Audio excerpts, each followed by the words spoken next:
जो पार्टी ये कहती हो कि दुनिया की सबसे बड़ी पार्टी है, अध्यक्ष महोदय वो अपना राष्ट्रीय अध्यक्ष नहीं चुन पाए अभी तक। 12-13 करोड़ सदस्य प्रक्रिया कर चुनना है तो देर लगती है, आपके यहाँ जरा भी देर नहीं लगेगी। मैं कह देता हूं अभी 25 साल तक आप अध्यक्ष हो जाओ, नहीं बदल सकता। कि जमीन चाहे वो रेलवे की हो, चाहे वो डिफेंस की हो, वो भारत की जमीन है। मैं भी स्वीकार करता हूं कि रेलवे की जमीन भी भारत की है, डिफेंस की भी जमीन भारत की है। क्या डिफेंस की जमीन नहीं बेची जा रही मंत्री जी? कि वक्फ की जमीन से बड़ा मुद्दा वो जमीन है जिस पर चीन ने अपने गांव बसा लिए हैं। अध्यक्ष महोदय, मैं कहना चाहता हूं, ये जो बिल लाया जा रहा है, भारतीय जनता पार्टी में एक मुकाबला चल रहा है। भारतीय जनता पार्टी के अंदर मुकाबला चल रहा है कि खराब हिंदू कौन बड़ा है। और ये बात अध्यक्ष महोदय मैं ऐसे ही नहीं कह रहा हूं। जो पार्टी ये कहती हो कि दुनिया की सबसे बड़ी पार्टी है, अध्यक्ष महोदय वो अपना राष्ट्रीय अध्यक्ष नहीं चुन पाए अभी तक।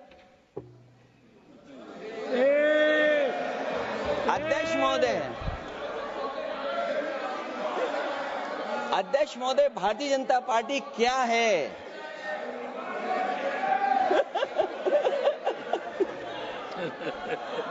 जी, मैं अखिलेश जी ने बहुत हंसते हंसते कहा है, इसको हंसते हंसते जवाब देना। इस सामने जितनी पार्टियां हैं उनका राष्ट्रीय अध्यक्ष उन 5 लोगों को ही चुनना है परिवार के। हमें माननीय अध्यक्ष जी करोड़ों सदस्यों में से 12-13 करोड़ सदस्य प्रक्रिया कर चुनना है तो देर लगती है, आपके यहाँ जरा भी देर नहीं लगेगी। मैं कह देता हूं अभी 25 साल तक आप अध्यक्ष हो जाओ, नहीं बदल सकता। जब ये कह रहे हैं कि इससे कारोबार होगा, अध्यक्ष महोदय धर्म की चीजों से कारोबार नहीं हो सकता।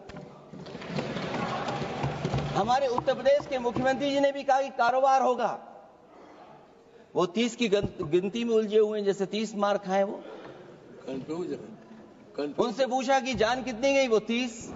उनसे पूछा कि कारोबार कितने का होगा, 30 गुणा 10,000 करोड़। सोचिए, कुंभ हमारा क्या कारोबार की जगह है? और फिर उसका कौन नापेगा, कैसे नालाएगा? और फिर हमारे माननीय मंत्री जी कह रहे हैं कि जमीन चाहे वो रेलवे की हो, चाहे वो डिफेंस की हो, वो भारत की जमीन है। मैं भी स्वीकार करता हूं कि रेलवे की जमीन भी भारत की है, डिफेंस की भी जमीन भारत की है। क्या डिफेंस की जमीन नहीं बेची जा रही मंत्री जी? अध्यक्ष महोदय, क्या रेलवे की जमीनें नहीं बेची जा रही हैं? अध्यक्ष महोदय, केवल यहां तक नहीं, कितना हस्तक्षेप होता है। वक्फ भी भारत के, इसीलिए तो कहीं ना कहीं वक्फ की जमीन से, अध्यक्ष महोदय माननीय मंत्री जी बताएं, और मुझे उम्मीद है कि जब जवाब देंगे तो बताएंगे कि वक्फ की जमीन से बड़ा मुद्दा वो जमीन है जिस पर चीन ने अपने गांव बसा लिए हैं। लेकिन कोई बाहरी खतरे पर सवाल बवाल न करे, इसलिए ये बिल लाया जा रहा है। और माननीय मंत्री जहां से आते हैं, जिस प्रदेश से आते हैं, कम से कम ये तो बताएंगे कि वहां कितने चीन ने गांव बसा लिए, घर बन गए हैं। वक्फ बिल के आने से पूरी दुनिया में एक गलत संदेश भी जाएगा। इससे देश की सेकुलर इमेज को बहुत धक्का लगेगा।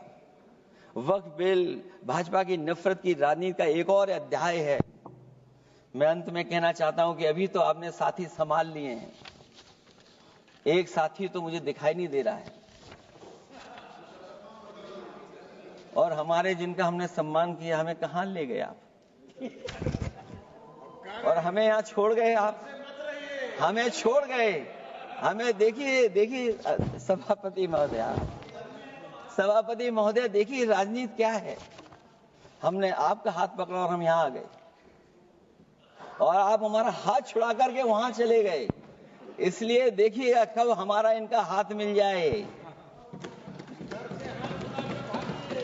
और मैं अध्यक्ष सभापति महोदय ये कहना चाहता हूं कि वक्फ बिल भाजपा के लिए वाटरलू साबित होगा। क्योंकि ऊपर से तो हाँ हाँ कह रहे हैं, लेकिन अंदर ही अंदर बहुत सारे साथी सहमत नहीं है।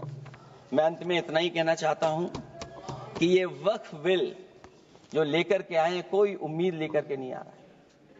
ये सोची समझी रणनीति का हिस्सा है, क्योंकि इनका जो बोर्ड बिखर गया है, ये मुस्लिम में भी बंटवारा चाहते हैं। मुस्लिम इस्लाम धर्म में कहीं बंटवारा नजर नहीं आता है, लेकिन इनकी कोशिश है कि इस बिल के माध्यम से हम मुस्लिम भाईचारा में भी बंटवारा करते हैं। बंटवारा तो पीडीए करेगा। अभी देखिएगा। सभापति महोदया, हमारे एक सदस्य कह रहे थे कि चुनाव बहुत अच्छा होता है।